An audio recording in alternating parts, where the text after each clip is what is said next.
Hello and welcome to another edition of QB1 with quarterback expert Crissy Froyd, as she's here to speak about Mississippi State QB Sawyer Robertson. Head coach Mike Leach always keeps his quarterback rooms competitive, often says there's a competition ahead of every season. How real do you think that competition is between Robertson and junior quarterback Will Rogers?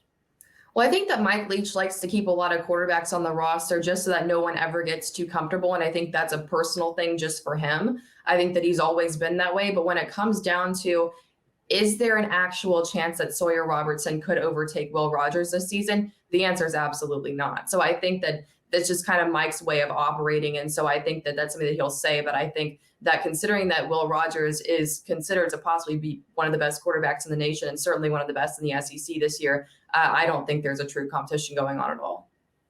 With, the no pressure for him to maybe be the starting quarterback this year, what did Robertson show this spring so far, and where does he still need to improve as a quarterback? Yeah, he had some good days and bad days. I mean, you can take kind of the spring performances with a grain of salt to an extent, just because it is still the spring. So I was out there pretty much every single day. And there were days that Sawyer Robertson's stat line looked decently better than Will Rogers, but that doesn't mean that he's a better quarterback than Will Rogers. And so I think that you kind of look at that and then you look at the scrimmages and the other things that he went through. And I think there's a lot of things that were impressive. I think that he brings good arm strength, and I think that he brings a higher level of mobility than we've seen from some of the other Mississippi State air raid quarterbacks. But I do think that he's kind of just had some moments where he's kind of made some rookie mistakes, if you will. And so I think that he needs to get better from a decision-making perspective, but it's obviously still extremely early. And you mentioned, Mississippi air raid quarterbacks, that experience. How much does Robertson high school experience with an air raid offense help him now and in the future?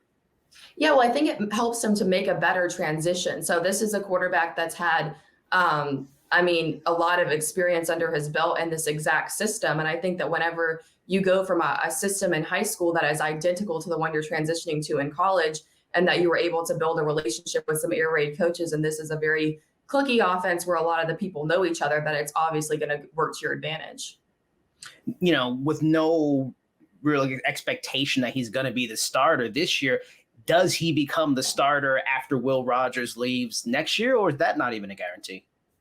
I don't think that it's a total guarantee, but I do think as of right now that he's definitely the favorite. So I think that as far as quarterbacks who have experience in this system, as far as quarterbacks that have been around for a little bit longer, that he's going to have the edge by the time that Will Rogers departs. But I do think that Mike Leach and the recruiting staff are making an effort to really load up this quarterback room, and that there are some exciting faces that could come in later on in the picture that he'll have to compete against. But I think for now that he is the favorite to take that job. Make sure to like, comment, and subscribe for more QB1.